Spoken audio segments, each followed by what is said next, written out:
Oke, baik. Namo Sang Hyang Adi Budaya, Namo Buddhaya. Namo Buddhaya. Untuk selanjutnya, kita akan mengikuti sharing Dharma yang akan dibawakan oleh Romo Hartawan. Silakan, Romo, kami persilakan.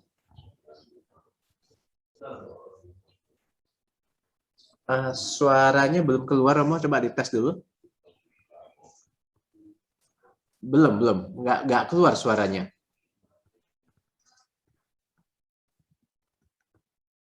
Siap, Mas, apakah ada suara di sana? Belum? Belum ya? Iya. Ya, enggak apa-apa, kita sabar tunggu sebentar. Mungkin di bagian mic-nya Romo.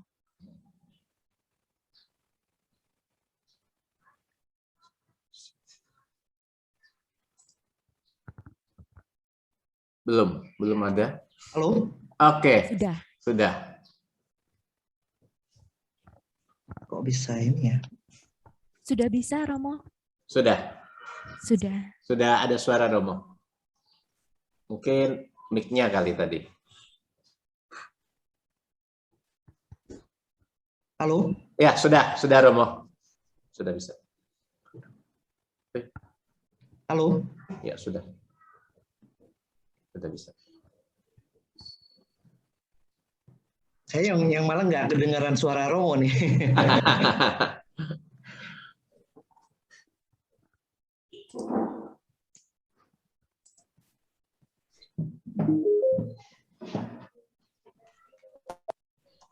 Halo? Oke, jelas. Jelas, suaranya jelas. Sebentar ya, Romo. Oke. Halo? Oke, jelas. Jelas di sini jelas. Udah jelas ya, Romo ya? Jelas. Siap. Oke, ya sebelumnya saya mohon maaf ya atas kesalahan ini ke masalah teknis yang timbul. Ya, pertama-tama saya mengucapkan selamat pagi. Ya mungkin di sana udah agak ini masih pagi lah ya, jam 10 paling ya. Ya, selamat pagi kepada teman-teman, bapak-bapak, ibu-ibu dan teman-teman sedharma. Namo Sang Hyang Adi Budaya, Namo Buddhaya. Namo Buddhaya. Pada kesempatan ini saya mengucapkan banyak terima kasih kepada teman-teman pengurus BBC Bali yang telah memberi kesempatan kepada saya untuk bisa sharing dan juga untuk bisa kenal dengan teman-teman yang ada di Bali ya. Karena ya sebetulnya kondisi pandemi ini membawa sesuatu yang positif bagi kita ya. Kalau dulu kita setiap kali mau sharing ya kita harus tampil offline. Kita ya dari Jakarta misalnya ke Bali ya belum buang waktu, buang biaya, buang tenaga kan gitu ini.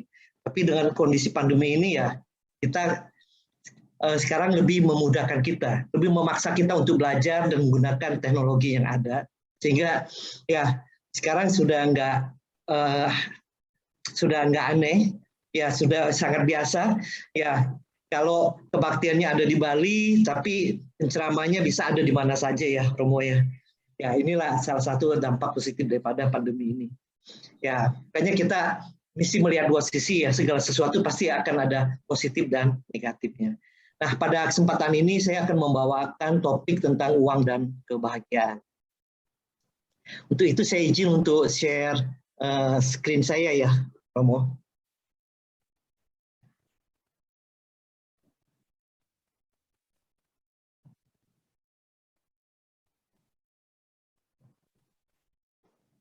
Sudah bisa lihat?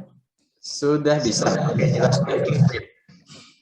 Oke, terima kasih. Pada topik saya pagi ini adalah tentang uang dan kebahagiaan.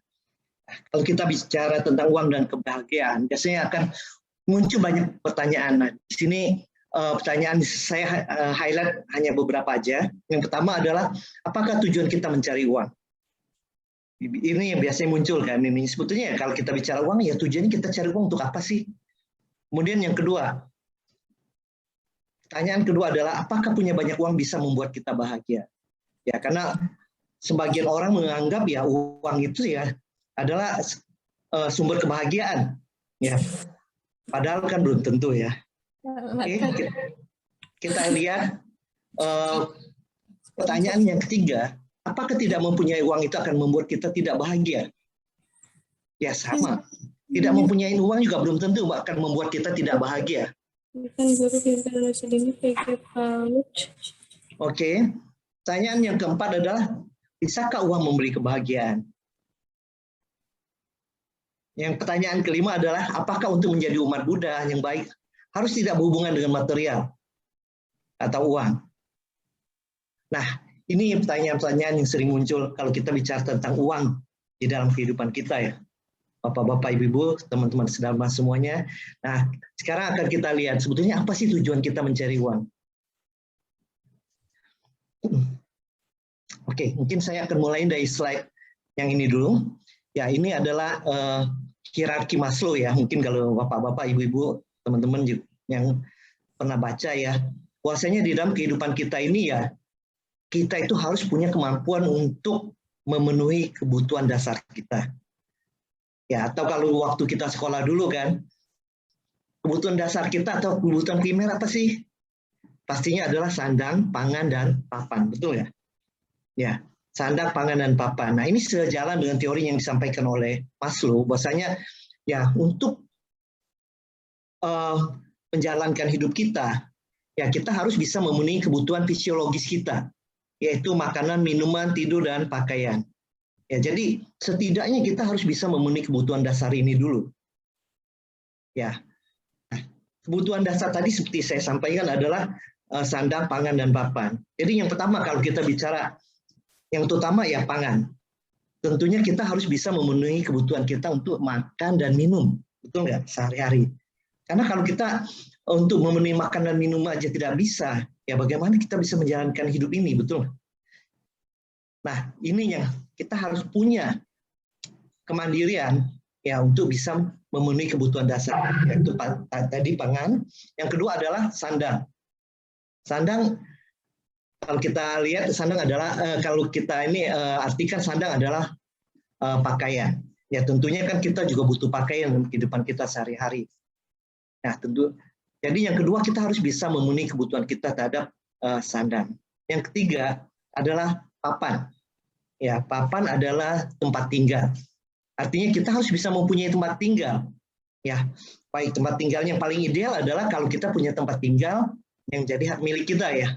Jadi nggak perlu kita tiap bulan mesti bayar seperti kalau kita kos, ataupun tidak perlu kita harus bayar setiap tahun ya kalau kita kontrak ya. Jadi ya yang paling ideal adalah kalau kita punya tempat tinggal yang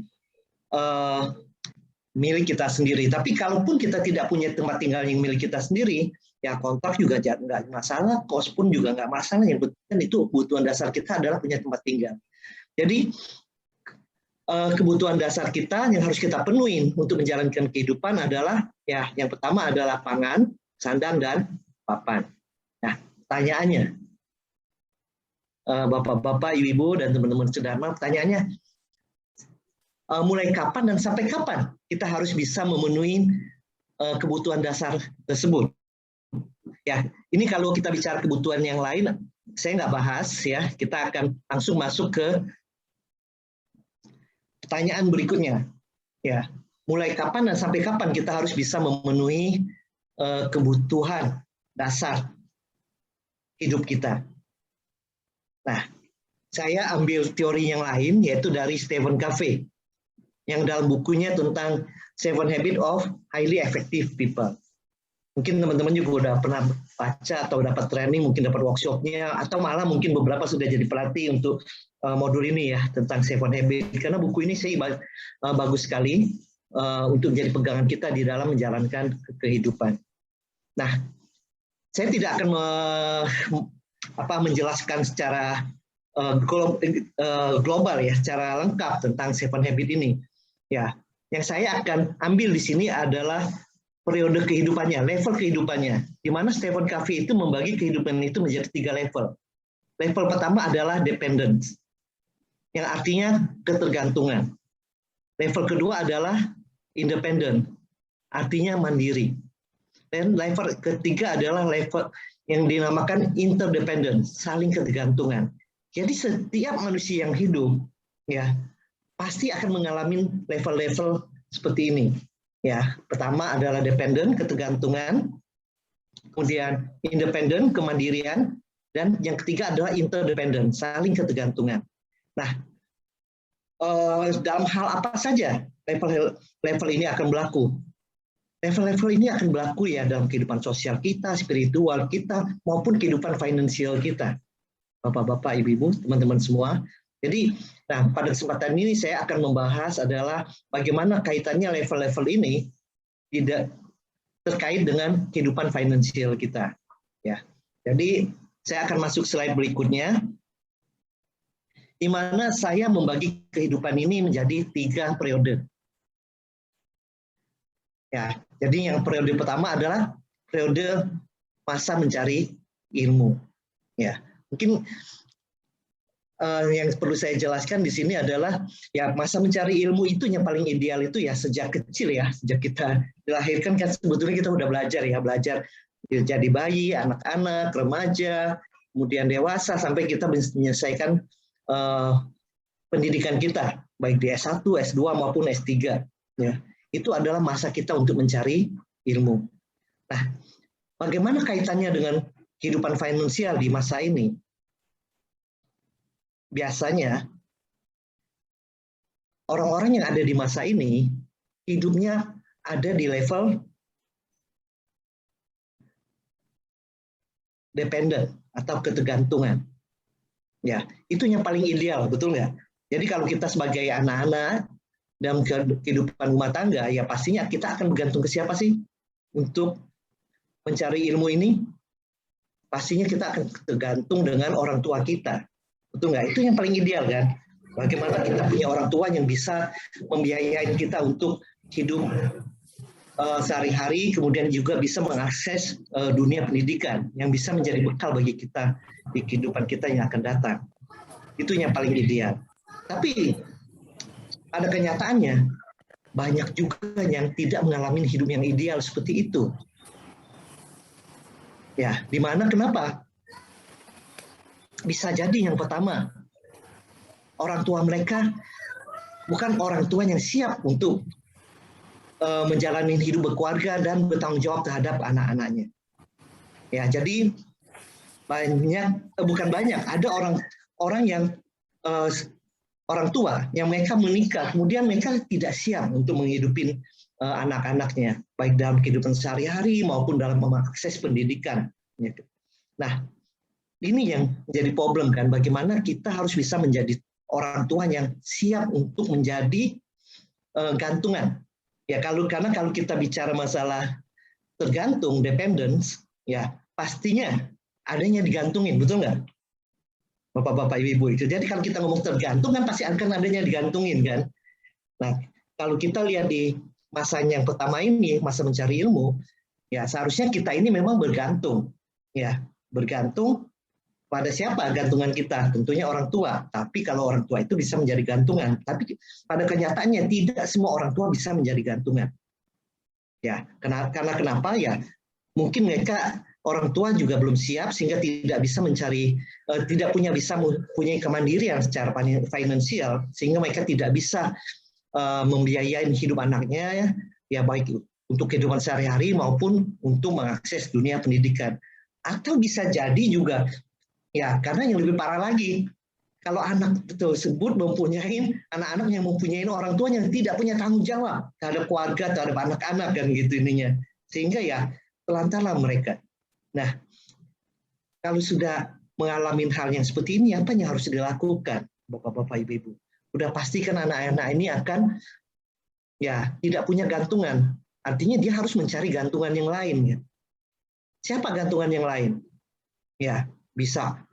Biasanya kan akan orang terdekat terlebih dahulu.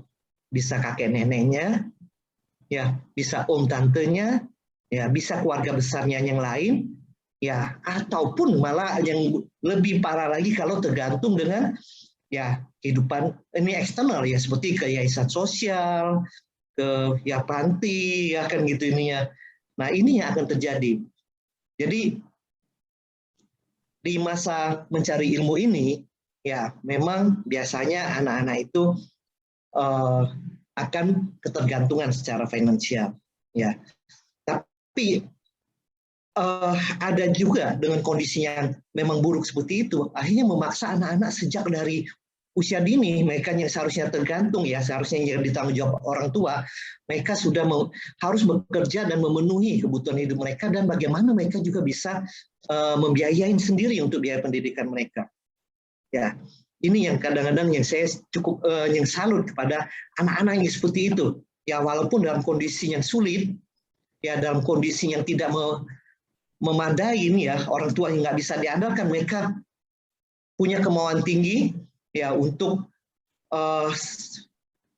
mencukupi kebutuhan hidup mereka, ya kemudian untuk bisa membiayai pendidikan mereka dengan cara bekerja sambil sekolah, ya kan gitu ininya.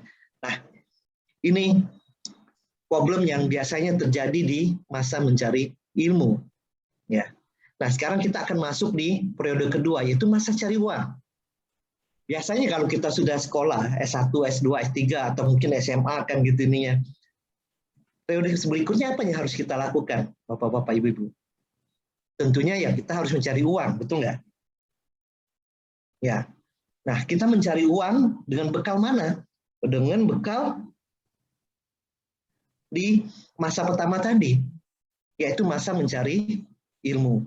Ya, makanya ini yang harus kita edukasi ya, anak-anak kita, ya mungkin orang-orang di sekitar kita, bahwasanya ya anak-anak itu kalau kita kasih pendidikan, ya mereka harus mengerti bahwasanya kita memberikan pendidikan ini adalah untuk menjadi bekal bagi mereka di kehidupan mereka di kemudian hari. Ya, karena sekarang ini banyak anak-anak yang merasa kalau kita kasih pendidikan, ya mungkin ya bagi orang tua yang mampu kasih les ini, les itu kan gitu ininya kan. Sebetulnya tujuan kita apa sih? Tujuan kita adalah bagaimana mereka itu mempunyai knowledge sebanyak mungkin dan sehingga mereka juga bisa mempunyai skill sebanyak mungkin. Ya kan gitu ininya. Tapi kalau kita tidak menyampaikan ini dengan benar, yang terjadi sebaliknya. Bapak-bapak, ibu-ibu, teman-teman semuanya, kan mereka akan merasakan ini sebagai apa? Beban. Ya. Nah, kalau segala sesuatu dijalankan sebagai beban, udah pasti hasilnya tidak akan optimal, betul nggak? Ya. Nah, jadi bagaimana kita bisa mendidik atau mengedukasi anak-anak kita bahwasanya ya, kalau kita memberikan pendidikan ini adalah tujuan supaya mereka siap untuk menghadapi masa depan mereka, kehidupan yang akan datang. Nah, di masa mencari uang ini, apa yang diandalkan? Yang diandalkan udah pasti sebetulnya skill, bukan knowledge. Mungkin bapak-bapak, ibu-ibu bisa membedakan antara knowledge dan skill. Kalau knowledge itu adalah teori ya, pendidikan yang kita dapat di bangku sekolah kita ya, di bangku pendidikan kita, sebut baik itu di SMA, S1, S2, S3 kan gitu ini ya, itulah knowledge. Tapi knowledge hanya akan tinggal knowledge kalau tidak pernah dipraktekkan untuk bisa menjadi skill. Skill itu adalah keahlian atau keterampilan. Ya. Nah, karena yang bisa kita gunakan untuk mencari uang itu adalah knowledge apa skill. Kita aslinya kan skill, bukan knowledge. Kita harus bisa menjual skill kita ya untuk bisa mencari uang. Nah, makanya banyak orang-orang juga, bukan banyak lah, ada orang-orang yang pendidikannya tinggi, S1, S2, S3, ya, yang dimana pendidikannya tinggi, tapi nggak pernah mempraktekkan itu menjadi skill, ya, mereka juga tidak bisa mempunyai kehidupan yang layak. Ya, karena yang dibayar oleh market, ya, yang dibayar oleh orang itu adalah skill, bukan knowledge. Ya. Nah, bagaimana di masa mencari uang ini? Ya, jadi di masa mencari uang ini ada dua hal yang harus kita perhatikan, yaitu bagaimana kita bisa mencari uang, dan yang kedua adalah bagaimana kita bisa mengelola uang tersebut. Jadi yang pertama mencari uang. Tadi yang seperti saya jelaskan, mencari uang ya artinya harus punya skill. Sehingga kita punya nilai jual, ya kita bisa mencari uang baik sebagai profesional maupun sebagai entrepreneur, sebagai pengusaha. Tapi nggak cukup.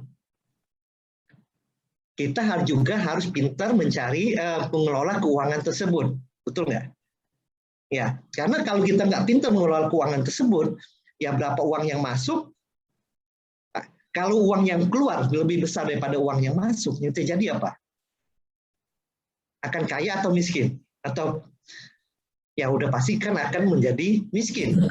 Kalau uang yang keluar lebih besar daripada uang yang masuk. Jadi harus pintar untuk mengelola keuangan. Jadi ada dua hal di sini. Untuk bisa mempunyai kemandirian secara finansial, ya di masa mencari uang ini ya kita harus pintar mencari uang.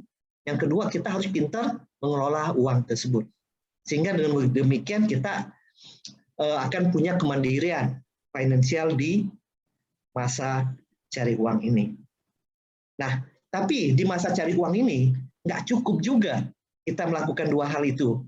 Ya, hal yang lain yang mesti kita lakukan adalah hal ketiga, bagaimana kita menyiapkan masa tua kita. Supaya di masa tua kita juga kita punya kemandirian secara finansial, betul nggak?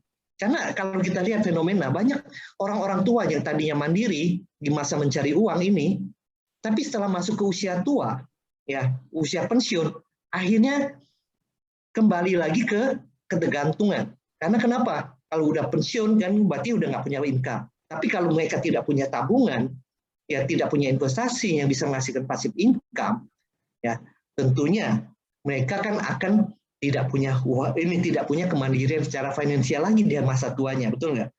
Nah, dan begitu dia akan kembali ke masa ketergantungan.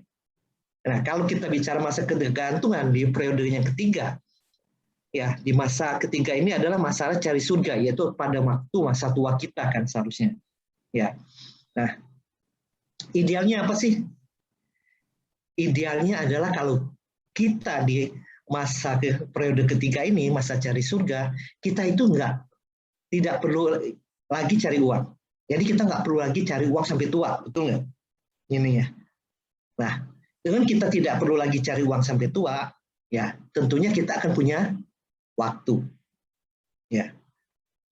Punya waktu apa yang akan kita gunakan? Ya bagaimana kita menggunakan waktu itu untuk kehidupan sosial kita, spiritual kita, kan gitu ininya. Untuk membuat tabungan kamar baik kita, untuk bekal di kehidupan kita yang akan datang. Ya. Tapi bisa nggak kita menjalankan masa yang ketiga ini, masa tua kita, ya, dan kita nggak kerja, kita punya waktu, tentunya kita juga butuh uang, betul nggak? Kalau kita nggak kerja, uangnya dapat dari mana? Ya kan gitu ininya. Inilah yang kita harus siapkan di masa kedua ini, yaitu masa cari uang. Ya, jadi kita siapkan tabungan, investasi, sehingga kita nanti di masa ketiga, masa mencari surga atau masa tua kita, ya, kita punya passive income untuk bisa menghidupin kita.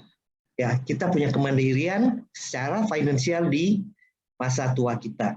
Nah, fenomena yang ada adalah banyak orang yang gagal di sini. Ya, di mana masa keduanya cukup berhasil jadi pekerja kan gitu ininya, kemudian punya income, ya. Cuma sayangnya banyak orang yang tidak bisa mengelola keuangannya, sehingga ya begitu dia masuk di usia pensiun, ya mereka tidak bisa punya kemandirian secara finansial lagi. Ya akhirnya akan tergantung. Nah kalau sudah masuk di masa tua, tergantungannya sama siapa? Pastinya kan tergantung. Kalau kita bicara waktunya periode pertama ini bisa bergantung dengan orang tua. Kalau kita masuk ke masa tua, masih mungkin nggak kita bergantung dengan orang tua? Tentunya kan sulit. Karena orang tua kita kan nggak mungkin umurnya lebih panjang ini kan, panjang sekali kan gitu ininya kan. Dan yang kedua, belum tentu juga orang tua kita punya kemandirian secara finansial sampai usia mereka kan gitu ininya. Nah, jadi biasanya kita nggak bisa bergantung ke orang tua, tapi biasanya bergantung kepada siapa? Pada anak-anak kita. Ya, tapi ada syarat juga. Kalau kita ingin bergantung kepada anak-anak kita, yang pertama, tentunya anak-anak kita juga harus punya kemandirian secara finansial, betul nggak? Kalau dia tidak punya kemandirian secara finansial, gimana dia bisa jadi gantungan kita sebagai orang tua kan? Ini, ya. Jadi anak-anak juga harus bisa punya kemandirian finansial dulu. Nah, tapi ada syarat yang kedua. Walaupun anak-anak kita nanti punya kemandirian secara finansial, tapi kalau mereka tidak punya rasa bakti, ya tentunya kan mereka belum tentu mau akan menjadi gantungan kita, betul nggak? Ya, jadi ya yang paling ideal adalah bagaimana kalau kita di masa tua adalah kita bisa punya kemandirian secara finansial. Ya. Jadi ini Bapak-bapak, Ibu-ibu kaitannya di masa periode kehidupan kita, masa cari ilmu, masa cari uang, cari surga, itu adalah suatu proses bagaimana kita, kalau kaitkan dengan uang, adalah bagaimana kita bisa punya kemandirian finansial sampai di hari tua kita dan sampai di akhir hayat kita, ya kan? Ya kalau nanti sudah kita meninggal, ya udah harta diwariskan aja ke anak-anak kan, ya kan gitu ininya. Yang penting kita tidak menjadi beban, tidak menjadi ya tergantung dengan orang-orang lain termasuk anak-anak kita, ya kan gitu. Nah sekarang kalau saya bikin suatu matrik hubungan antara kemandirian finansial atau kekayaan ya dan kebahagiaan, saya akan membagi ini menjadi 4, yaitu kuadran pertama. Kuadran pertama ini adalah kemandirian finansialnya no, kebahagiaannya no. Artinya apa? Kalau kita tidak bisa mencukupin kebutuhan dasar kita, ya untuk makan nggak ada uang, ya untuk minum, untuk pakaian, untuk tempat tinggal kita nggak ada uang, kira-kira bisa bahagia nggak? Sulit kan Bapak Ibu untuk bahagia kalau kita tidak bisa memenuhi kemandirian finansial kita. Ya, jadi kalau kita berada di kuadran 1, ini menjadi berat sekali hidup kita, karena kita tidak punya kemandirian secara finansial dan kita juga tidak, ya sulit untuk bahagia.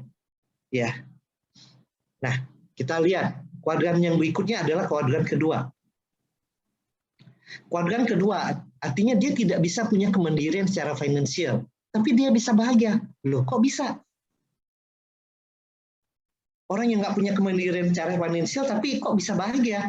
Ya selama, kan kalau dia tidak punya kemandirian secara finansial, artinya di levelnya mana tadi? Tergantung kan, dependent. Ya, selama dia punya gantungan, ya contohnya punya gantungan orang tua, saudara, kakek neneknya, kan gitu, yang bisa mensupport dia, ya kan gitu ininya. Tentunya dia kan kemandirian secara finansialnya juga masih bisa terpenuhi, ya, dan juga dia bisa ya menjalankan hidup juga dengan happy, ya kan. Tapi pertanyaannya, sampai kapan orang akan mau menjadi gantungan kita, betul nggak? Ya baik orang tua, kakek nenek kita, saudara kita, sampai kapan mereka mau menjadi gantungan kita? Nah, tapi di kuadran kedua ini juga bisa adalah kalau orang-orang yang memilih kehidupan sebagai samana. Ya, kalau kita lihat di agama Buddha ya, kalau orang yang memilih kehidupan sebagai samana kan tentunya memang tidak berkaitan dengan uang, betul nggak? Ya, mereka tidak perlu punya kemandirian secara finansial. Ya, karena kenapa? Karena kebutuhan hidup mereka seharusnya itu yang dipenuhi oleh umat dengan dana catur pacaya, betul nggak? Ya, kita sebagai umat adalah bagaimana kita bisa menyokong kehidupan samana ya daripada sangga kita dengan memenuhi kebutuhan mereka. Apa aja sih untuk kebutuhan mereka catur pacaya? Pastinya kan adalah makanan. Yang kedua adalah obat-obatan. Yang ketiga ya tempat tinggal. Satu lagi apa ya? Lupa.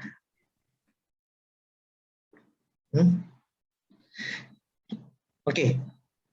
Ya saya sedikit ngeblank ini. Catur pacaya ya. Ya, satu lagi adalah sandang tadi ya, pakaian, jubah. Ya kan, jadi 4 kebutuhan ada sandang pangan papan. Ya, sandang pangan papan tadi tetap ya. Pakaian, tapi kalau bantai kan cuma butuhnya jubah, betul nggak? Pangan ya tetap makanan. Ya kan gitu. Papan ya tetap tempat tinggalnya kan. Kita bisa membangun kuti atau wihara gitu nih ya. Yang keempat adalah obat-obatan. Kesehatan. Obat-obatan. Jadi inilah yang seharusnya umat untuk bisa memenuhi kebutuhan samana. Jadi kalau samana adanya di mana? Ya di level ini. Nggak perlu punya kemandirian finansial, tetap masih bisa bahagia, betul nggak? Dengan bagaimana dia belajar dharma, kemudian mengembangkan dharma dan membagi dharma itu kepada umat-umatnya. Ya. Nah, kalau di kuadran ketiga, ini adalah orang yang punya kemandirian secara finansial. Artinya orang yang bisa punya uang, atau mungkin bukan cuma kemandirian secara finansial, tapi juga kaya, punya materi yang berlebihan. Tapi kalau kita lihat di sini adalah kebahagiaannya tidak bahagia. Kenapa? Ada nggak teman-teman lihat di sekeliling teman-teman orang-orang yang kaya tapi tidak bahagia? Ya, kalau saya sih lihat cukup banyak orang-orang kaya yang nggak bahagia. Karena kenapa? Ya, karena mereka tidak mengerti tentang makna uang itu di dalam kehidupan. Ya, sehingga kenapa? Ya, kalau kita bicara tidak bahagia artinya kan penderitaan. Kalau kita bicara penderitaan secara Buddhis, ya, apa yang menyebabkan penderitaan kita? Adalah tanha, keinginan yang melekat, betul nggak? Nah, tanha, keinginan yang melekat, artinya dia melekat dengan hartanya. Nah, tanha ini kalau kita bagi menjadi apa?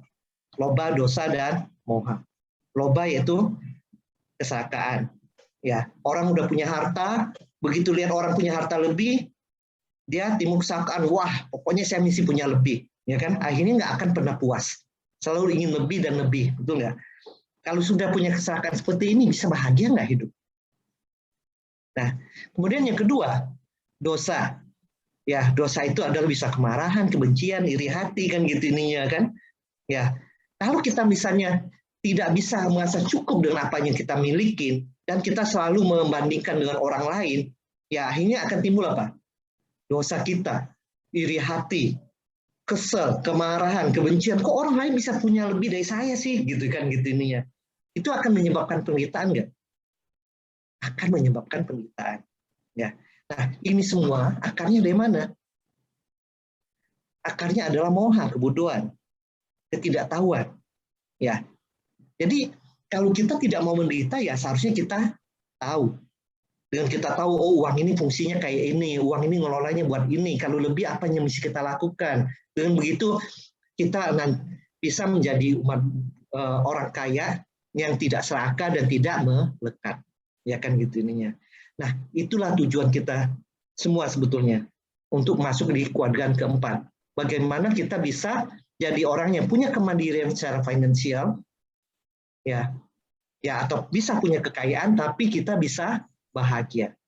Ya, inilah tujuan kita semua sebetulnya. Jadi apa? Sekarang teman-teman siapapun ada di kuadran mana? Di kuadran 1, 2, atau 3? Ya, tujuan kita adalah bagaimana merubah kuadran kita bisa mencapai kuadran ke-4. Artinya kita bisa punya kemandirian finansial. Artinya bukan harus kaya ya. Yang penting kita harus punya kemandirian secara finansial sampai di akhir hayat kita. Ya kan gitu ininya. Bukan kaya. Kalau kaya itu adalah bonus kita kan. Dengan kaya kita lebih, kita bisa membantu orang lain. Betul ya? Ininya. Jadi yang kita sekarang ada di kuadran manapun, 1, 2, atau 3, kita harus berusaha untuk bisa masuk ke kuadran keempat. Bagaimana kita bisa menjadi orang yang punya kemandirian secara finansial atau punya kekayaan, tapi kita bisa menjadi orang yang bahagia. Nah, sekarang kita lihat bagaimana caranya. Kemandirian secara finansial ya tergantung faktor tadi yang seperti saya sampaikan. Yang pasti kalau kita ingin mandiri secara finansial atau kaya pasti ada 2 hal, yaitu adalah pendapatan. Kita harus punya pendapatan, penghasilan, betul nggak? Nah, pendapatan kita ini dapatnya dari mana? Kita bisa sebagai kehidupan profesional, orang kerja, caranya apa? Kita harus punya kompetensi. Ya, kalau kita bicara kompetensi itu apa sih? Kompetensi itu adalah gabungan antara knowledge, skill, dan attitude. Ya, jadi kita harus memberikan pendidikan yang layak bagi anak-anak kita supaya nanti ya dia bisa punya kompetensi dan bisa punya kehidupan profesional untuk bisa mendapatkan pendapatan, ya kan? Tapi ya nggak cukup dengan knowledge. Bagaimana kita melatih knowledge yang mereka dapat ini supaya bisa menjadi skill, jadi keterampilan, ya kan gitu nih untuk punya nilai jual.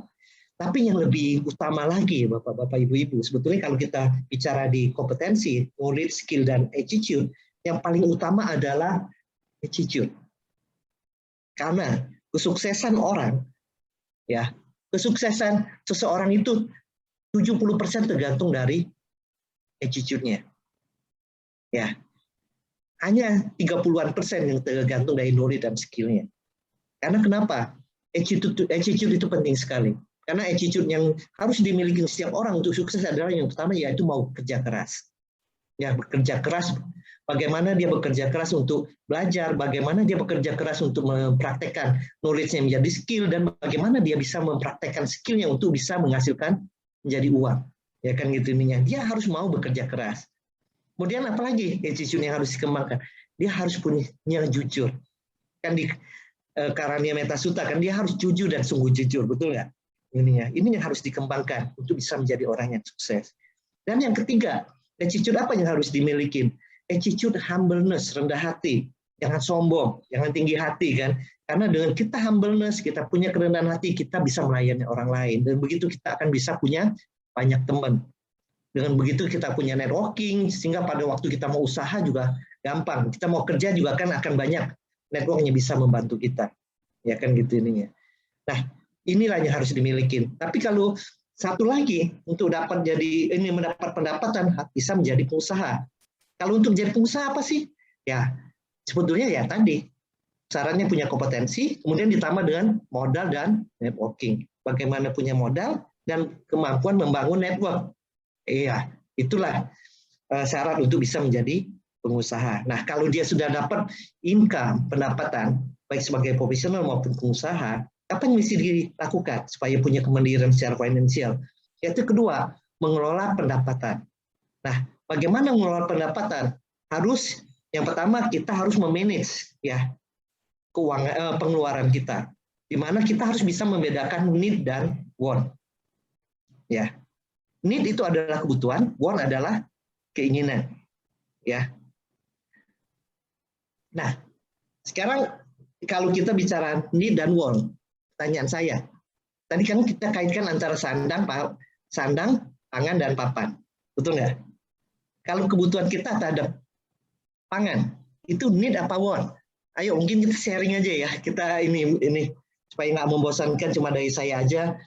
Ya, mungkin kalau ada teman-teman yang ingin ngasih pendapat, kalau kita bicara kebutuhan dasar kita tadi kan, pangan, sandang, dan papan. Ya, kita ambil dulu contohnya pertama papan. Itu need apa want? Need. Need ya. Need. Nah. Oke, ada yang lain yang ini mau sharing?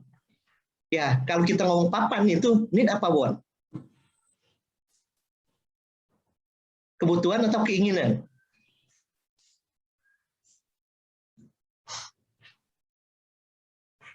Ayo kita interaktif aja supaya nggak membosankan, nggak satu arah kan, dari cuma saya aja kan gitu nih.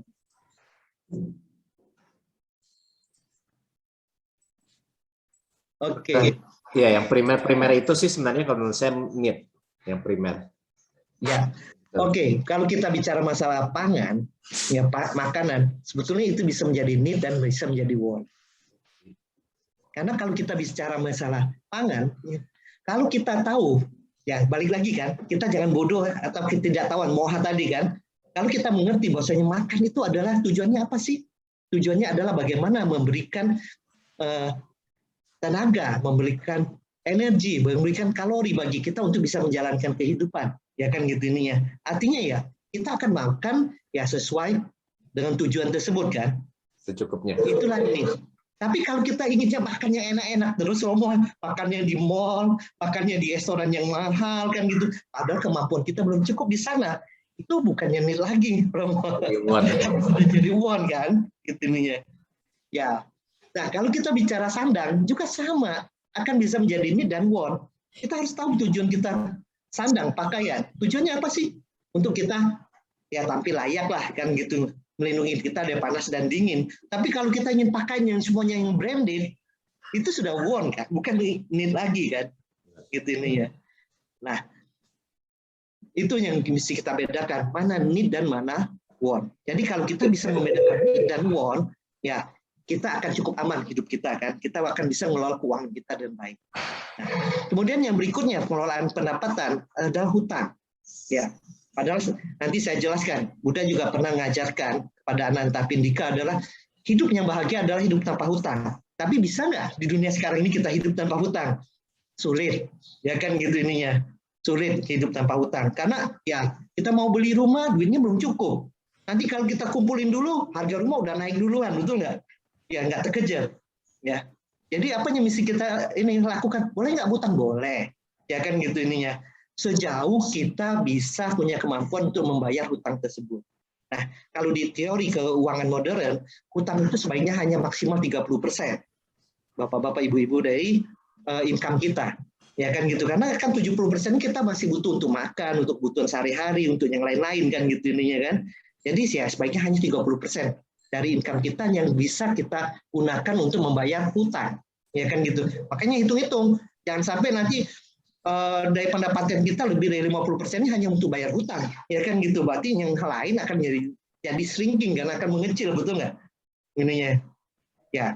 Jadi boleh aja kita hutang sejauh memang kita bisa mengelola hutang tersebut dan kita punya kemampuan untuk membayarnya. Nah, kalau kita sudah pengeluaran kita ini kita keluarkan untuk need kita, ya untuk untuk bayar hutang. Ya, saya mau tambahan sedikit ininya. Kalau saya sampaikan begini kan biasanya teman-teman suka nanya, kalau gitu kapan menikmatin hidupnya, Romo? Kalau hidup hanya cuma memenuhi need doang kan gitu ininya. Ya, boleh nggak sih memenuhi want? Boleh, asal memang sesuai dengan pendapatan kita, betul nggak? Ya kan? Kalau kita masih pendapatan kita belum cukup untuk memenuhi want kita, misalnya, wah, oke lah, HP kita yang masih cukup kita untuk belinya 1 juta atau 2 jutaan, kita beli mau HP yang di atas 10 juta, ya kan? Itu namanya memaksakan diri, betul nggak? Kan gitu ininya. Ya, itu want. Jadi, tapi kalau misalnya kita sudah punya finansial yang lebih untuk memenuhi kebutuhan dasar kita udah cukup, kita punya lebih yang cukup banyak kan gitu ininya. Mau beli HP-nya 10 juta boleh nggak? Boleh. Ya kan gitu ininya. Ya. Saya dulu waktu pertama sekali kerja, mobil juga cuma Jimny. Ya. Mobil yang Jimny, belinya juga second promo ini ya. Tapi ya sekarang dengan saya punya kemandirian, setidaknya saya bisa membeli mobil yang lebih saya inginkan gitu, Romo. Gitu ininya. Nah, kalau kita udah bisa pengeluaran untuk di 2 hal ini, pengeluaran dan hutang, kemudian sisanya dikemanain? Kita tabung. Tujuannya untuk apa? Untuk menjadi bekal bagi kita kalau di dalam masa-masa yang sulit. Ya kan gitu ininya. Nah, yang lain kemana? Kita investasikan. Bagaimana supaya uang ini bisa menghasilkan uang lagi, betul nggak? Tapi ya hati-hati teman-teman, sekarang ini kan banyak investasi bodong, ya kan gitu ininya kan? Ya hati-hati, karena ini ada kejadian teman-teman ininya. Ini bukan sebetulnya bisa investasi, ya bisa juga hal-hal yang lain. Ini ada teman saya, mungkin teman-teman juga udah pernah dengar ya, yang ditakut-takutin secara online, akhirnya memberikan PIN-nya, akhirnya semua tabungannya untuk masa tuanya hilang, ya kan gitu ini ya. Ya, nah hati-hati di sini. Itu salah satu kejadian. Kejadian yang lain, mereka investasi yang menjanjikan hasil yang luar biasa, sebulan bisa 5-10%, malah sampai 20%, tapi cuma hitungan bulan. Ya, akhirnya investasi ini ternyata gagal, ya kan gitu ininya. Hilanglah semua dana kita. Makanya kita harus bisa melek investasi, melek keuangan, teman-teman. Jadi ya, inilah kita cara mengelola keuangan, atur keuangan kita, pengeluaran kita, atur utang, bagaimana kita menabung dan investasi. Nah, sekarang kita melihat bagaimana ajaran Buddha terhadap apa yang saya sampaikan tadi. Nah, kalau kita di sini lihat, money is not everything, but everything need money, betul nggak? Kalau kita bilang tadi pertanyaan keempat kan, boleh nggak kita sebagai umat Buddha jangan ini deh, ya supaya nggak menderita jangan kenal uang, ya kan gitu. Memang money is not everything, uang bukan segala-galanya, tetapi but everything need money, segala-galanya butuh uang, betul nggak? Ya jadi kita setidaknya harus tidak anti terhadap uang, karena kita butuh uang untuk menjalankan kehidupan kita, setidaknya memenuhi kebutuhan primer kita, betul nggak? Intinya. Dan itu kedua, nah supaya kita bisa bahagia mempunyai keuangan, ya bahagia menjadi punya kekayaan, ya kita harus lihat money is a tool. Ya uang itu hanya alat kita menjalankan kehidupan.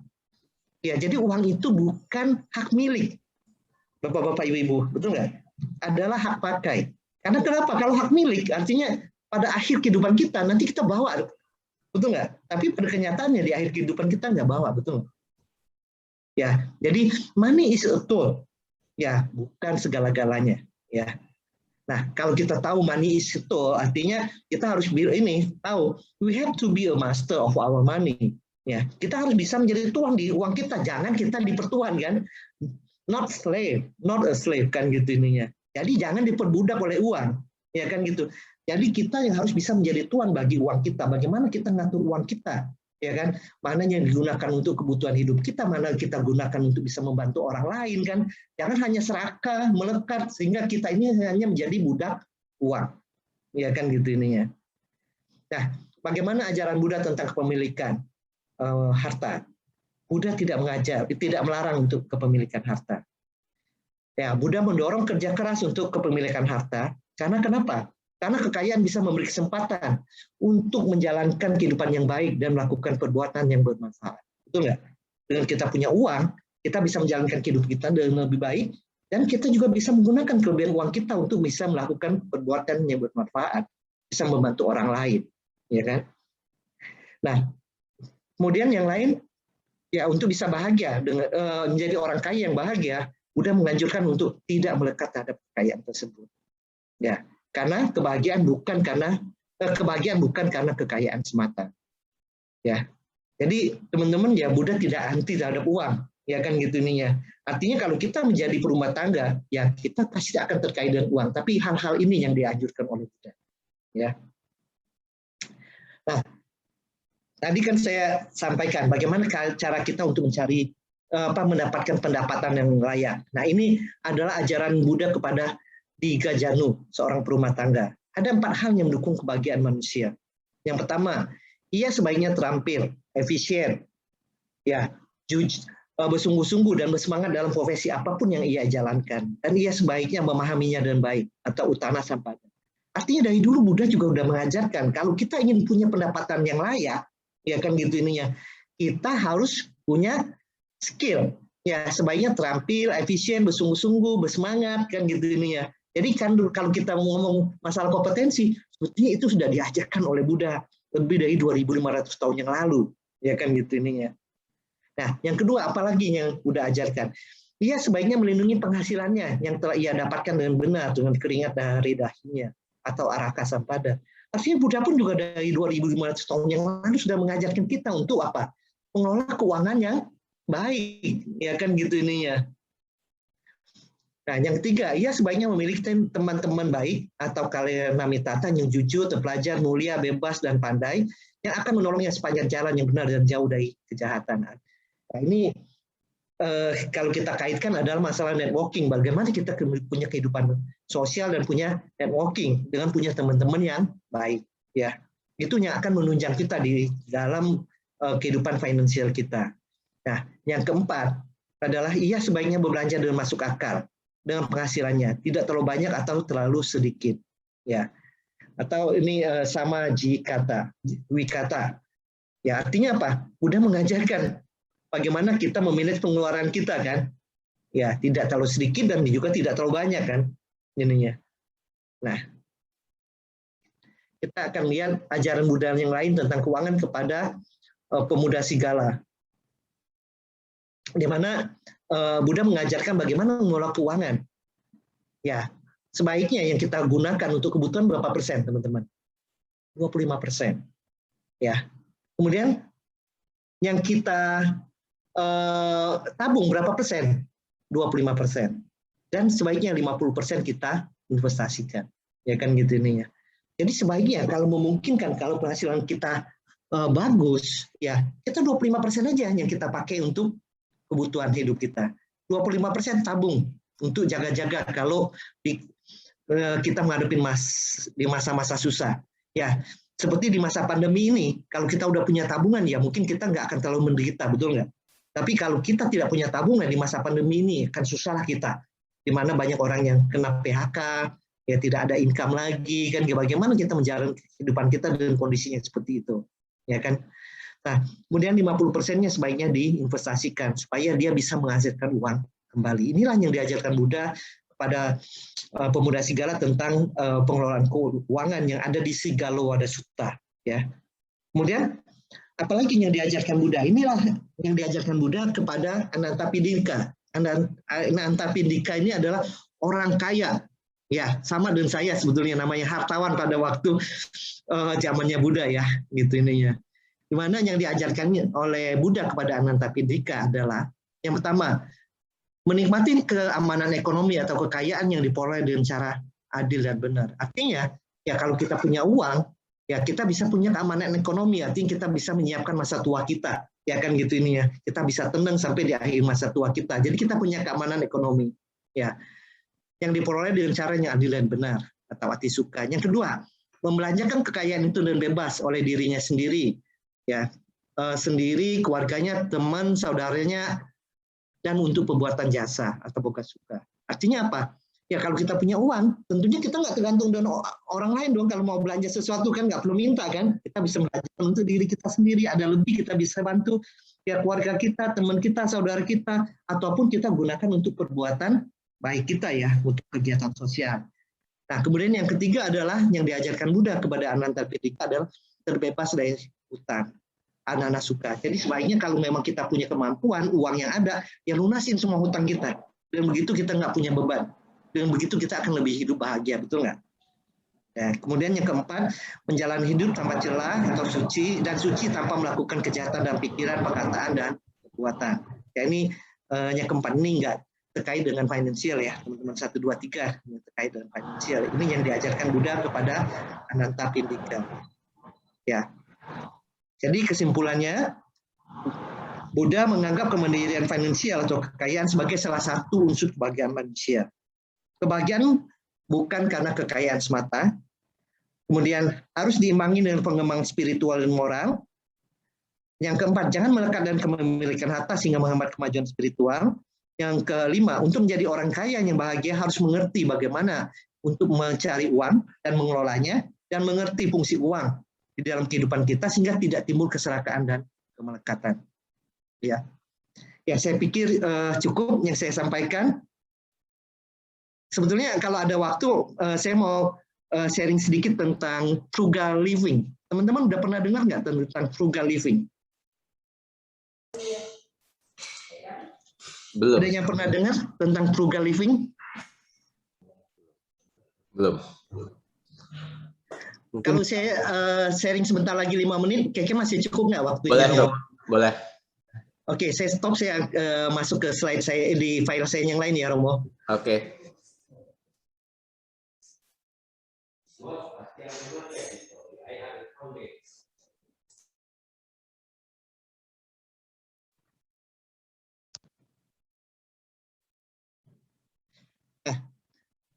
Sekarang ini frugal living ini adalah cara mengelola keuangan di dalam kehidupan kita.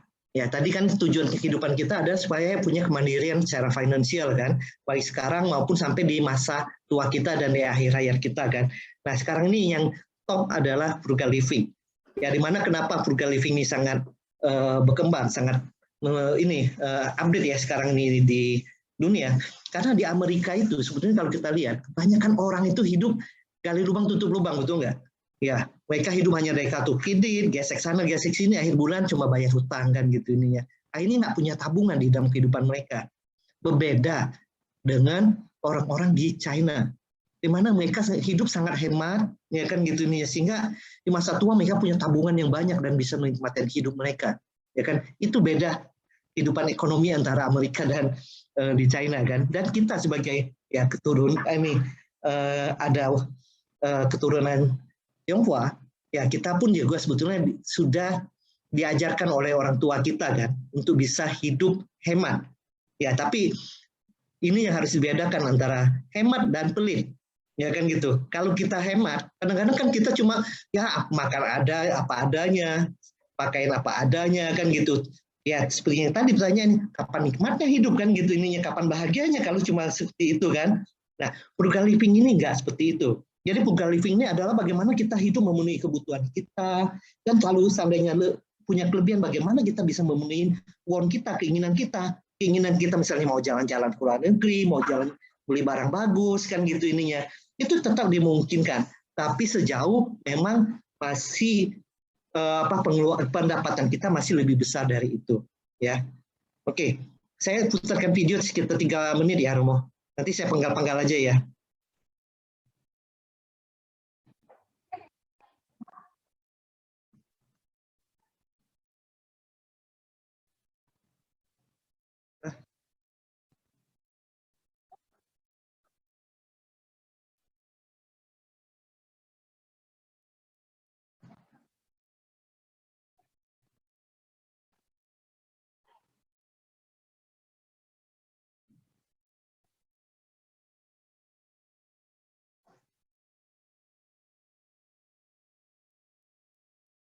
Oh ya, ada yang udah jalan coba. Romo, nggak ada suaranya ya videonya ya? Nggak keluar. Videonya nggak keluar suaranya kayaknya. Oh, nggak keluar suaranya ya, Romo? Iya. Yang ini nggak bisa dengar ya? Nggak kedengeran sih.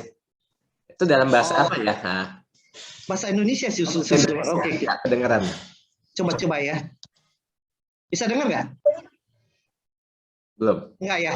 Belum. Mungkin nanti bisa. Oke, saya stop aja ya. Saya stop dulu ininya. Tentang apa itu videonya? Mungkin nanti videonya itu menjelaskan tentang frugal living ini ya, Romo, ininya. Coba lagi, mungkin sharing with sound. Share sound. Masih nggak kedengaran ya, Romo?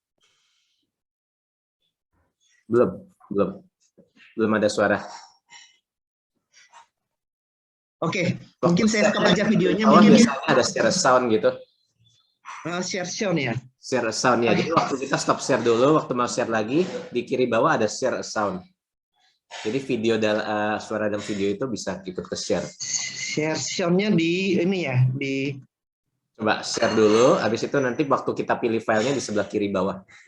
Oh, sebelah kiri bawah ya, share. Oke. Mau pilih file. Pilih file ya. Sebentar, share. Coba stop share dulu ya. Stop share dulu. Sorry ya, Romo. Coba sekarang kan share screen, habis diklik. Nah, kita kan pilih filenya kan? Iya. Nanti di sebelah kiri bawah ada share sound, itu dicentang. Kiri bawah share sound. Sebelum di oke. Oh, sebelum dia oke. Sebelum di oke ya. Sorry ya, Romo ini ya. Sana. Dicoba aja dulu.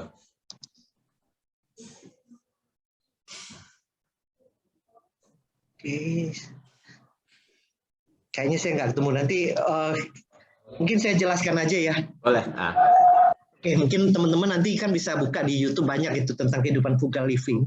Frugal living ini adalah kehidupan hemat yang berkualitas. Ya, jadi bukan hemat seperti orang tua.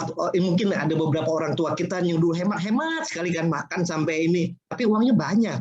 Ya, makan sampai irit-irit banget, pakaian juga mungkin 5 tahun sekali baru belanja kan gitu ini kan, tapi uangnya banyak ya kan gitu ininya. Ya, tapi frugal living itu bukan seperti itu. Frugal living itu adalah hematnya berkualitas. Ya, di mana frugal living adalah hidup sesuai dengan kebutuhan dan kemampuan. Jadi kalau untuk bisa hemat dan berkualitas artinya ya kita bisa memenuhi kebutuhan dan juga sebagian want kita, ya kan gitu ininya. Tapi sesuai dengan kemampuan. Itulah frugal living sebetulnya. Ya, untuk menjalankan frugal living ini ada yang kita harus lakukan, ada bisa membedakan need dan want. Artinya yang pertama harus kita penuhi dulu adalah need-nya, ya kan gitu. Baru berikutnya want-nya, ya kan. Nah, dengan kita bisa bedakan need dan want, akhirnya kan kita akan punya uang lebih. Uang lebih itu yang kita tabung. Makanya kalau teman-teman nanti buka di YouTube tentang frugal living, itu banyak orang yang merencanakan kehidupannya. Ada malah satu pasangan suami istri ya, pasangan suami istri yang muda, mereka merencanakan cuma umur 35 mereka sudah pensiun, nggak mau kerja lagi dan mereka mau menikmati hidup. Nah, kenapa? Ya itu, mereka udah kerja, cari uang, kemudian mereka manage, mereka juga tetap jalan-jalan, bisa beli barang yang disukain, tapi mereka punya lebihnya mereka tabung kan gitu ininya. Jadi mereka atur betul keuangannya dan mereka perhitungkan sampai umur 35 tahun mereka sudah akan punya uang tertentu yang bisa menghasilkan passive income bagi mereka untuk menjalankan kehidupan yang berikutnya sehingga mereka nggak perlu kerja lagi, Romo. Ininya. Itu nanti kalau dilihat saya sih sangat respect karena kenapa saya juga udah menjalani hal yang tersebut. Walaupun tadinya saya nggak tahu ini frugal living, tapi saya sudah menjalankan kehidupan itu secara otodidak. Bahwasanya saya harus hemat, saya juga nikmatin hidup, kan gitu ininya kan. Tapi saya punya duit lebih yang saya bisa cadangkan ya untuk ini jadikan andalan untuk jadi passive income saya di hari tua, ya kan gitu ininya. Tapi setelah sekarang lihat YouTube-nya, wah itu ternyata yang namanya frugal living. Nah ini mungkin teman-teman bisa belajar di situ. Nah kemudian yang kedua adalah buat perencanaan keuangan, anggaran atau budgeting. Untuk menjalankan frugal living ini, ya gitu misalnya ya penghasilan kita 10 juta, ya untuk kebutuhan kita berapa, ya untuk need-nya berapa, untuk uangnya berapa, untuk bayar hutang berapa, kemudian untuk tabungan berapa, ya berapa yang kita mesti investasikan kan gitu ininya. Dan hati-hati investasi ini jangan sampai bodong juga kan. Nah inilah yang jadi tabungan kita di hari tua nantinya kan, dengan tabungan dan investasi. Kemudian yang penting juga adalah tipnya kesadaran saat belanja. Karena pada saat belanja orang suka kalap, betul nggak? Walaupun udah bikin budgeting, bikin anggaran, tapi begitu belanja lupa anggaran. Begitu sampai rumah nyesel baru, oh ini ternyata saya nggak butuh, ini nggak butuh kan gitu ini, tapi kalap kan. Kalapnya kenapa? Karena lihat diskon, diskonnya 90% ini kan, padahal nggak dibutuhkan ya. Kemudian yang keempat adalah beli dengan harga terbaik. Ya, jadi beli dengan harga terbaik, jangan terlalu prestis. Kalau beli barang di mall yang paling bagus, karena harga barang di mall yang paling bagus itu mahal. Kenapa? Karena mereka mahal bayar sewanya, betul nggak? Mahal bayar ini pekerjanya, makanya harganya pasti akan lebih mahal kan? Ya kenapa kita nggak beli sesuatu dengan harganya lebih baik kan gitu nih ya? Ya. Kemudian ya kalau saya pribadi saya punya kartu kredit yang lebih dari 1 ya, mungkin lebih dari 5 lah saya punya kartu kredit. Mungkin bagi orang, loh kok punya kartu kredit begitu banyak, konsumtif nggak? Enggak, saya nggak konsumtif Romo. Ini ya, tapi saya punya kartu kredit saya pakai buat apa? Buat belanja diskon. Karena biasanya kan kartu kredit kan kalau belanja, oh ada diskon ini, diskon itu kan gitu ininya kan. Ya, itu yang saya pakai. Jadi saya bisa dapat harga yang terbaik dengan kartu kredit tersebut. Kalau teman-teman tanya, loh kalau iuran tahunannya gimana Romo? Karena saya udah ini udah pakai lama. Kalau tahunan suruh bayar saya bilang saya nggak mau bayar. Kalau suruh bayar saya tutup. Rata-rata kartu kredit biasanya kalau kita pemakainya bagus mereka nggak akan tutup Romo, kasih free tetap kan gitu ininya. Ya jadi nggak ada pengeluaran di situ, tapi saya bisa berhemat dengan membeli dengan harganya terbaik kan gitu ininya. Karena dapat diskon-diskonnya. Kemudian ya, yang kelima adalah kalau ada barang-barang yang nggak dibutuhkan jual aja biar jadi duit, jangan ditumpukin, makan space kan gitu ininya. Ya, bagaimana untuk belajar hidup menjadi minimalis, ini yang penting. Ya, karena saya sendiri udah coba menjalankan ya.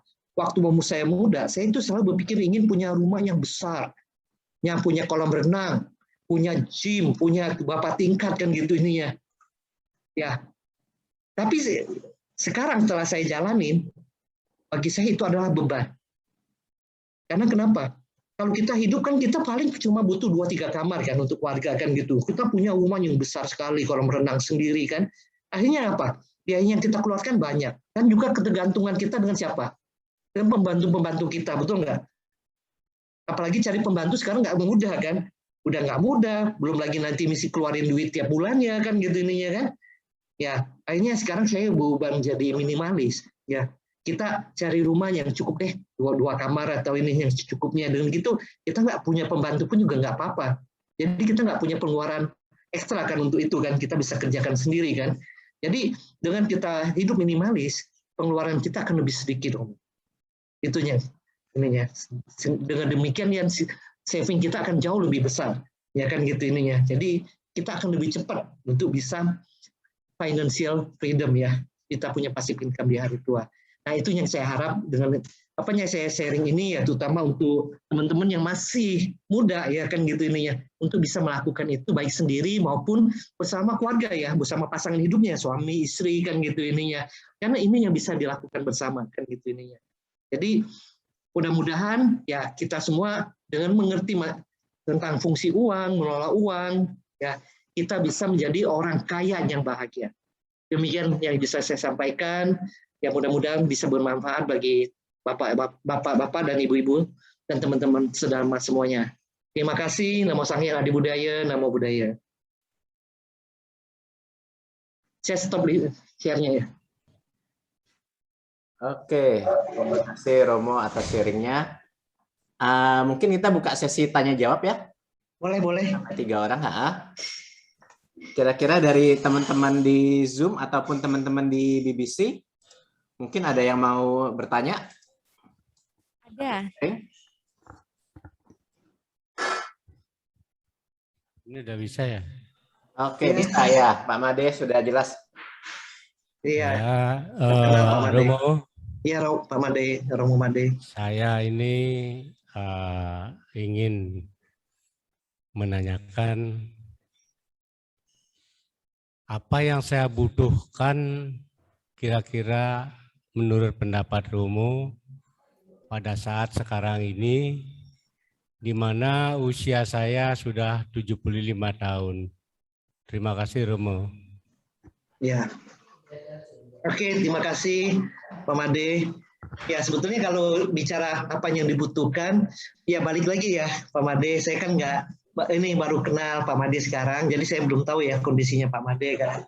Yang pasti kan tentunya, ya yang pertama adalah kita akan butuh finansial ya, butuh keuangan untuk bisa menjalankan kehidupan kita kan gitu ininya.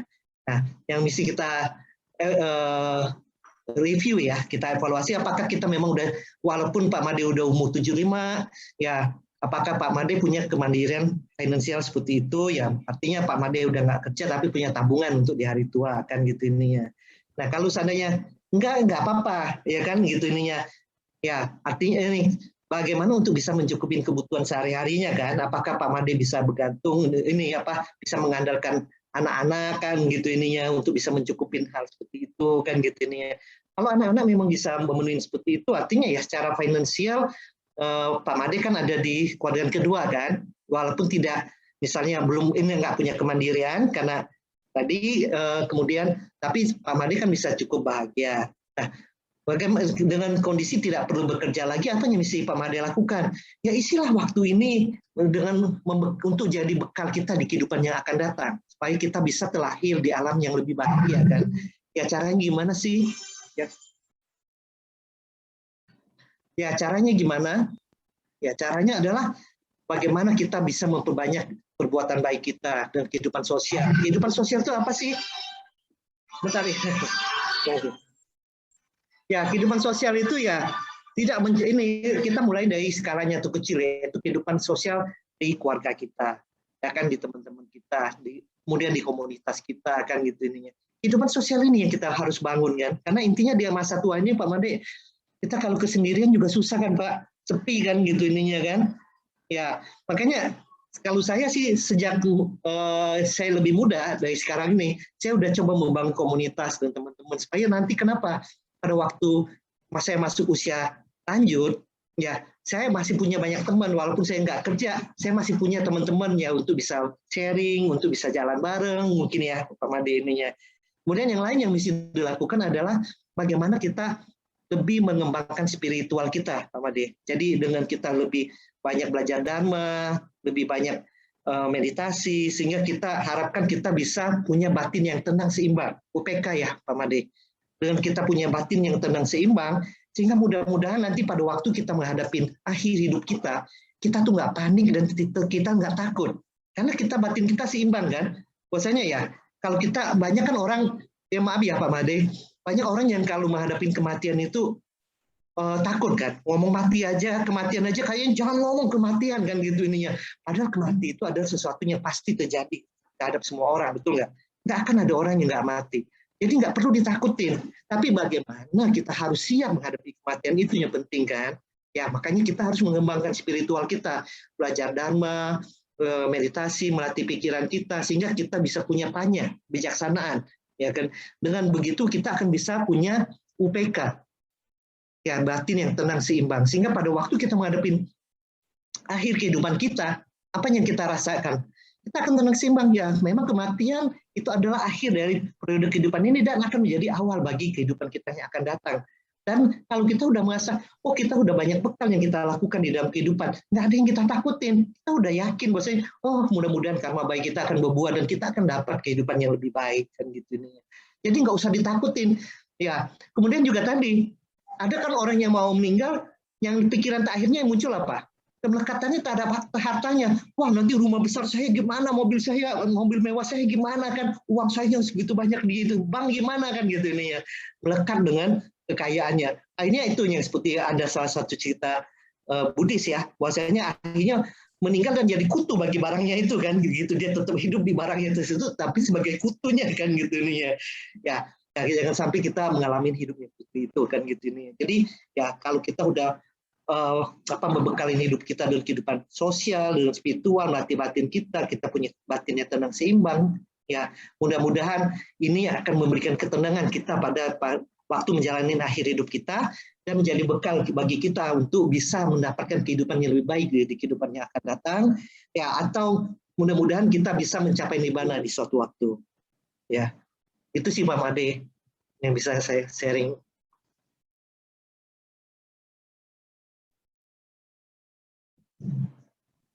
Ada lagi yang mau ini tanya?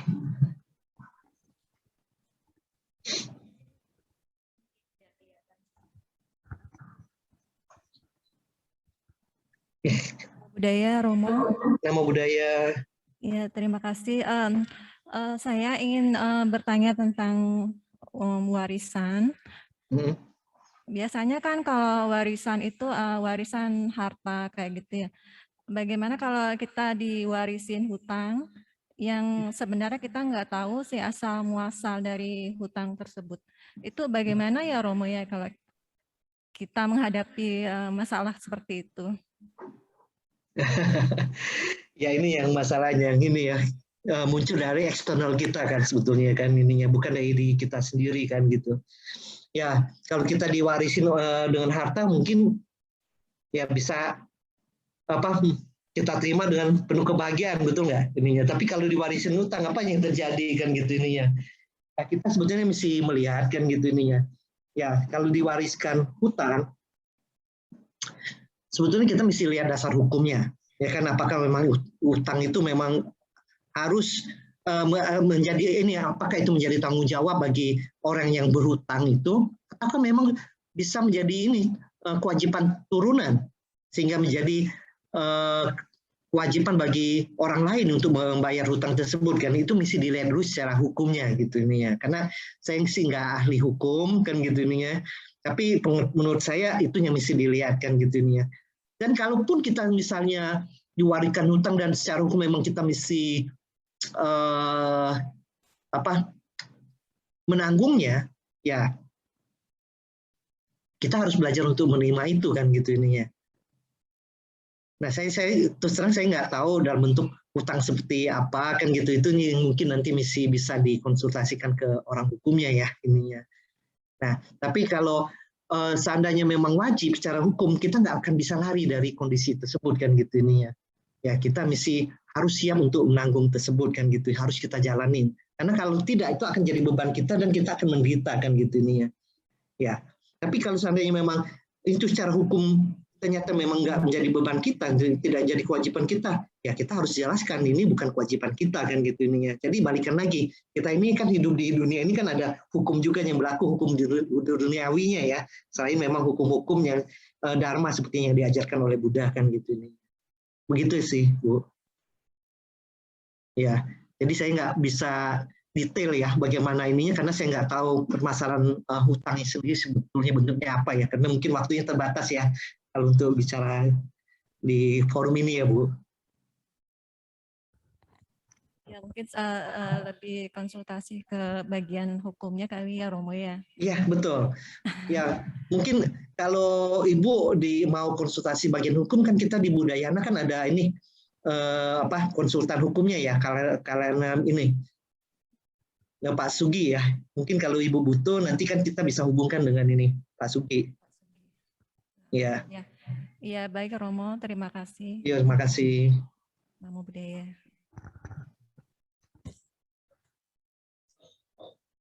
Oke, mungkin dibuka untuk satu penanya lagi. Dari teman-teman di BBC ataupun dari teman-teman ini yang di offline.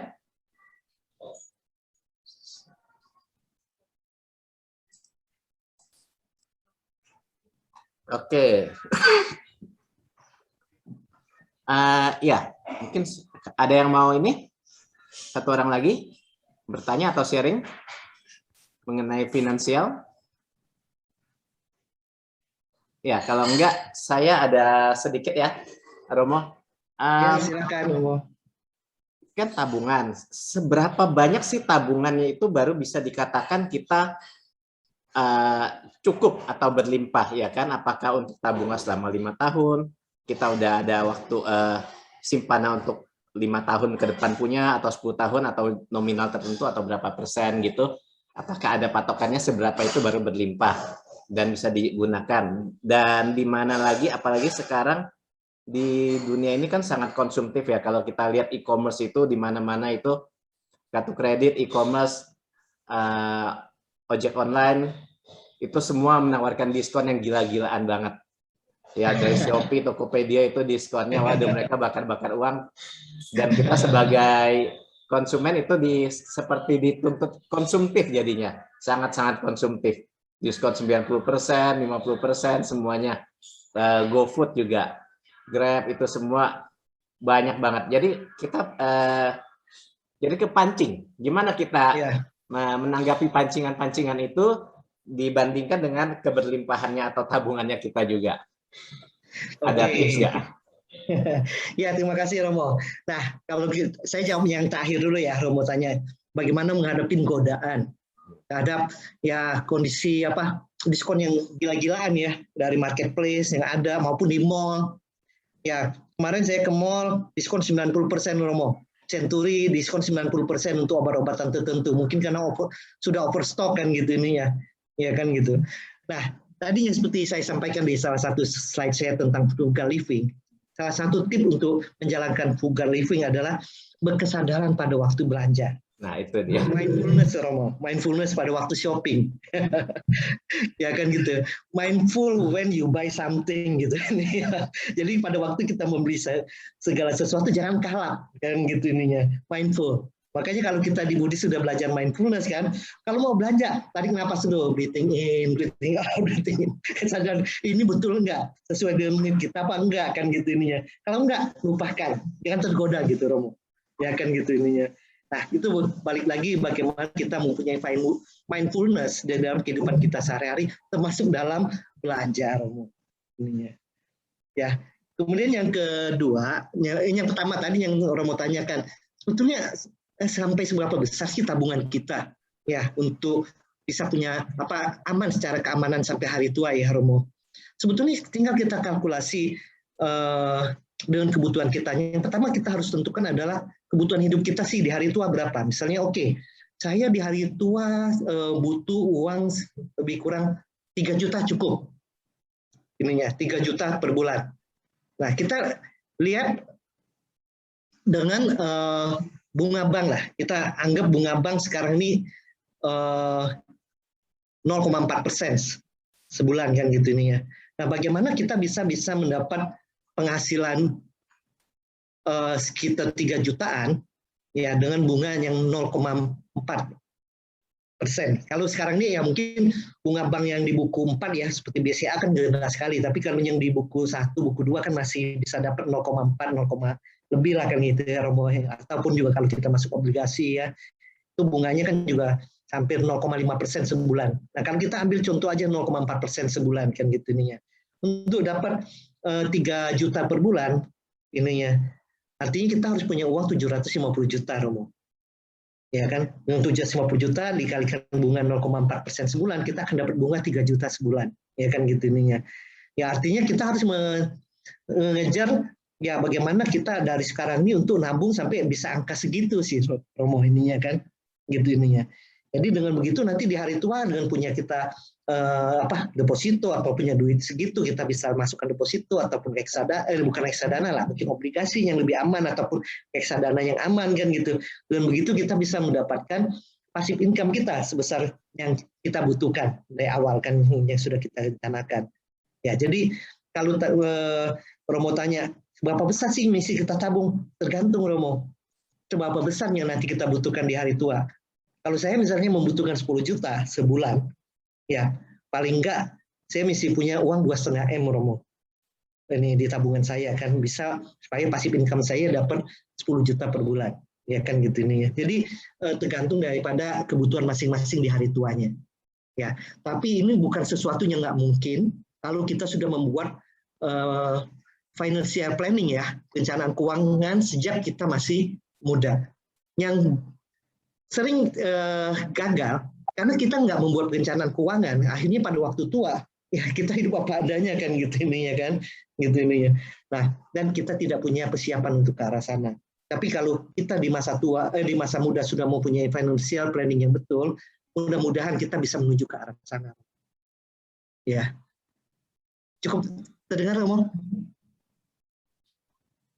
Oke, ya sangat jelas. Berarti kita intinya mungkin harus punya tabungan yang dimana kalau kita taruh di investasi paling kecil itu pun seperti deposito tetap bisa hasilin passive income gitu ya, mungkin ya. Betul. Passive income yang bisa mencukupi kebutuhan kita di hari tua nantinya ngomong.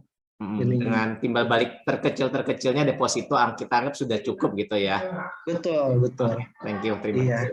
Ya, jelas. Ya. Oke.